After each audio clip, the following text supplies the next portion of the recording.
любой политик, а тем более в моей должности, я же отвечаю за миллионы людей, и не только своих, у нас же соседей немало, жизнь которых так или иначе от нас зависит.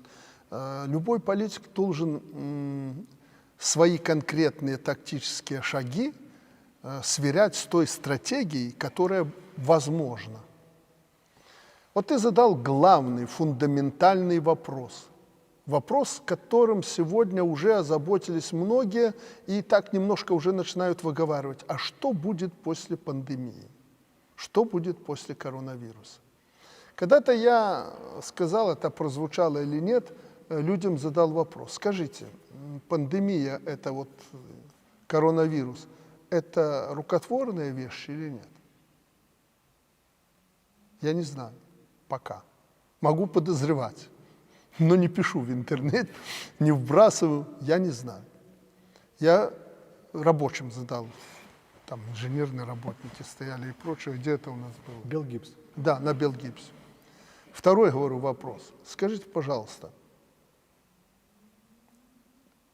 эту ситуацию политики и прочее используют в собственных целях или нет? А не кажется ли тебе, что сильные мира сего без войны через эту вот так называемый коронапсихоз хотят переделить мир? И задаются уже многие вопросы, а что будет после пандемии? И смотрите, почему я настаиваю, чтобы работало производство? Почему я так переживаю за то, чтобы люди жили своей жизнью, в какой-то степени политически рискуя?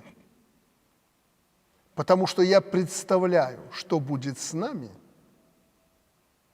после этой пандемии, если мы остановимся, как многие там литовцы, латыши и прочее.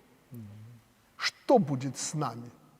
У России есть нефть, газ, в которых сегодня нуждается весь мир и Китай. В Китае огромная мощь, экономика. В Америке печатный станок. 2 триллиона вбрасывают, еще 2 на подходе, а мой друг Антонио Гутерриш, искренний человек, предложил вообще 10% ВВП напечатать денег. Слышал? Да. 10%, ты представляешь? Если 200 триллионов ВВП, к примеру, я не помню, сколько мировой ВВП, то 20 триллионов они напечатают и вбросят. Ну хрен с ними, с тем, что инфляция пойдет. Это же пустые деньги. Доллар обесценивается и так постепенно, а тут просто пойдет вал, пойдет инфляция. Где окажемся мы со своим рублем? Более того, кто получит эти 20 триллионов? У кого они останутся? Не получится ли, что богатые станут богаче, а бедные станут беднее? Получится.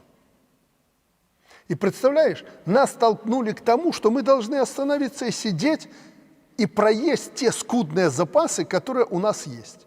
Даже в России нельзя сказать, что они огромные, валютные. Это на Россию ничто. За год, вот сидя, на год не хватит. Точно так и у нас. И тогда, напечатав 10% ВВП, к нам придут те, кто на ногах, и скажут: нате вам понемножку, но вы будете делать то, что мы скажем. Вот так может быть переделен мир. Ну, конспирология. Ну, извини, я страдаю и мучаюсь этим вопросом. И я смотреть пытаюсь дальше, что будет с белорусами и с нашей так называемой независимостью. Не вопрос, жестокий вопрос. После пандемии мир будет другим. Абсолютно точно, и я с этим согласен. Мир будет другим. Но второй вопрос, где наше будет место в этом мире? Вот для меня главный вопрос. Не коронапсихоз, не инфопандемия, как ты говоришь, и прочее. Это есть, но это пройдет. Месяц-два и пройдет. Но останется вопрос, где мы, где наше место. И такой вопрос будет для богатых ресурсами Казахстана, Туркменистана, Таджикистана, Армении и Кыргызстана еще больше. Для Украины будет такой же вопрос. И для неуседы, который сегодня пытается поставить под сомнение политику президента Беларуси. Для всех вот возникнет этот вопрос. Боюсь, чтобы нас не переделили без войны. И коль уж затронули вопрос ты уже, наверное, видишь, что и меня, прежде всего, и Беларусь начинают плющить.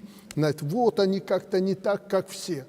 Слушайте, если бы было так у всех, как в Беларуси, по борьбе с этими вирусными заболеваниями, и там, как у нас, не забывали о том, что есть и сердечники, есть и онкология, есть травматология, есть просто пневмония, а это сезонная болезнь очень сильная, ну, наверное, бы у нас не было таких проблем. Ящик включил — коронавирус, утюг включил — коронавирус, чайник включил — коронавирус. Конечно, мы на это реагируем, но мы не забываем, что вируса у нас сейчас, как обычно, море. Но во вторник уже будет информация поквартальная этого года, прошлого, позапрошлого, и я об этом скажу, уже имея цифры на руках. А потом предложу Перцову, Сидорову, Иванову, кто хочет убедиться в этом, пойдите, куда вы хотите. В инфекционную больницу идите, убедитесь, туда сходите, убедитесь. А легче сегодня сидеть на удаленке и плявузгать в этом интернете. Туда же, в эту мусорку, что угодно можно сбросить. Человек, если умирает просто от пневмонии, они мне докладывают по каждому. Вот у нас их 4, всего, к счастью, 4 умерших от пневмонии, где осложнение дал вот коронавирус. Любой вирус осложнит хроническое заболевание. Ну и что гвалтом кричали? Что из этого получилось? Или мы там чего-то прячем? Слушай, во-первых, смерть человека никогда не спрашиваешь. Никогда. Потому что каждый родственник, наследник, родственник, он же в ЗАГСе получает справку о смерти. Там никак не спрячешь. И вот я сейчас беру данные за первый квартал этого года и первые кварталы тех лет. Я хочу сравнить и показать вам, журналистам. Посмотрите, вот количество смертей, вот сердечники, вот онкология, травматология, вот пневмония общая, а вот коронавирус. Так давайте мы будем в целом считать. За 2 месяца у нас отрицательная динамика январь-февраль была к уровню прошлого года. Так это хорошо или плохо? При такой пандемии, как они говорят, у нас уменьшение смертей, я не говорю там заразились, заболели и прочее. Я говорю о людях, которые ушли в мир иной. Тут не припишешь. Поэтому вот начинают гвалтом кричать, и тут вот в Беларуси чего-то скрывают, и они не работают по вирусу. Как ВОЗовцы, вот Качанова, по моему поручению вчера разговаривала, они нам рекомендуют, я говорю, ты у них спроси, что они нам рекомендуют. Первое. Бороться очагово, то есть точечно, что я говорил. Выявили человека, изолируем, и с кем имел контакт. Первый круг, второй круг. В Минске мы изолировали 360 человек. Всех их взяли и разместили в инфекционке. Слава Богу, что из всех 360 там 1 или 2 остались на лечении, а всех мы отправили, у них отрицательный был тест. То есть мы, если видим очаг, мы бросаемся на него и начинаем людей лечить, кто был вокруг, и главное, этого человека. Никто так в мире не работает. Они идут фронтом. Вот в Италии возьмите, или тоже в Москве похожее, или в Ухане было. Они окружили город, не въехать, не выехать, и всех в дома заперли. Ну, я же их не критикую, я же не знаю, как у них там.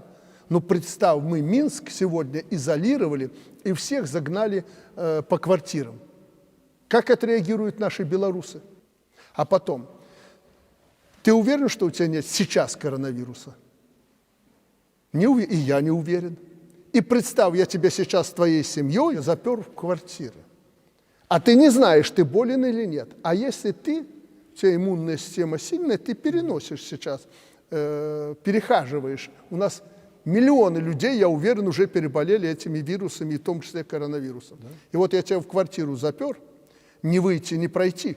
Главное, что пропуск надо выписать, чтобы выйти и куда-то сходить. Это же до безумия дошли. В войну такого не было. Со смертью, когда люди сталкивались. Я тебя туда запираю. И у тебя на завтра что происходит? Ты всех заразил. А если бы я тебя не запер туда, ты бы на ногах перенес этот коронавирус. Что, невозможен такой сценарий? Я это знаю, что это возможно. И пусть хоть один врач скажет, что я не прав. Вот я 2 миллиона человек посадил на карантин в Минске, это не проблема, мы за сутки нейтрализуем город. Это абсолютно не вопрос. Но во что это обойдется и сколько будет тогда смертей, мы же уже потом, кто там, какая скорая помощь справится, мы будем только выхватывать с квартир людей, которые уже будут тяжелые, и сразу их на искусственной вентиляции легких. И что, и мы спасем этих людей? Конечно, нет. Поэтому не надо дурью заниматься там, где не надо. Нас же всегда учили. Надо, чтобы проветренное помещение было, надо, чтобы на свежем воздухе и прочее. Надо у костра посидеть, погреться, подышать этим дымом, гарью и прочее. Ну, бороться надо. Вчера очень умный один россиянин, я послушал, говорит, надо физически бороться с ним. Я думаю, как же физически? Надо себя обезопасить, надо и спортом заниматься, надо и на свежем воздухе быть, и надо легким помочь. Мы, говорит, на диетах все сидели, жирной пищи, все боялись, и я в том числе ограничивал себя. Говорит, а сливочное масло надо сейчас есть. Кажется, жиры помогают легким бороться с вирусами. Ну, наверное, специалист, ученый говорит, наверное, не дурак, и он прав. Вот я из опыта его в этом поддерживаю. Я слежу за своим состоянием здоровья в том плане, что хуже мне стало, лучше там стало и так далее. Ты же знаешь, я не меняю стиль жизни абсолютно, я и на тренировках, да, и физических нагрузок я добавил, но сейчас понял, что не надо, наверное, в этой ситуации, когда вот мы проходим пик вирусных заболеваний, грузить физический организм, потому что это все равно по иммунке бьет. Да. Перегружать. Да, перегружает. Поэтому единственное, только подумал, но сегодня у нас тренировка, в субботу уже финал, уже любительский, поэтому надо тренироваться, надо играть. Вот и все, обычная нормальная жизнь. Но если уже придет такой момент, когда нам надо где-то тушить пожар, мы его будем тушить. Просто мы не паникуем, мы занимаемся каждый своим делом. Мы не решаем через коронавирус никаких политических вопросов. Хоть у нас политический год. Знаете, если уж откровенно, Володя, я бы сегодня мог ввести чрезвычайное положение, патрули по улицам, все сидят и показать, какой тут, вот знаете, я крутой парень перед президентскими выборами, что я могу все взять под контроль. Не дай Бог, чтобы нам реально пришлось жить в такой ситуации, когда придется ограничивать человеку возможность ходить по улицам, вывести своего, не собаку, а ребенка вывести куда-нибудь. Не дай Бог, ты как отец это прекрасно понимаешь. И я в эти игры играть не хочу. Мы будем бороться с любой болезнью. Я не выделяю поэтому коронавирус. С любой болезнью надо бороться, потому что человеческая жизнь, если она исчезнет, неважно от чего, ее просто не будет. Но главное, что нас спасло от вот этого бешенства, за что нас сейчас критикуют, мы на границе начали всех чистить, мыть, щупать, тестировать, потому что увидели, что эту заразу нам завозят со стороны. Мы спохватились вовремя и начали на границе, ну и нам и китайцы посоветовали, спасибо им, у них опыт уже был. Единственное, они сказали, вы зря, кто-то с кем-то контачил, вы их берете сотнями и изолируете. Это, говорит, вам ничего не даст. И они оказались правы. Но я врачам говорю, знаете, лучше мы где-то чуть-чуть переборщим. Ну, у нас, к счастью, пока мест хватает в этих изоляторах. Пусть побудут там неделю, может быть. Первый тест, второй тест. Если нет, мы их отпускаем. Да, это более затратно, конечно, но человеческая жизнь дороже. И вот китайцы тогда нам говорят, вы правильно делаете, что вы на границе въезжающих, вы транзитная страна, не закроетесь, что вы тестируете всех людей. Ну, а потом все закрылись вокруг нас. И притока такого ни россиян, ни украинцев, ни латышей, ни литовцев, ни поляков, такого нет. Только тех мы проверяли, которые возвращались из теплых мест. Ну, это было уже проще, потому что их там было 1000, 1500. Сейчас их вообще десятки человек, практически у всех забрали. И там мы обнаруживали разные вирусы, в том числе и коронавирус. Но уже было проще. Когда мы их отслеживаем на границе, мы их изолируем, они не контактят ни с семьей, ни с кем.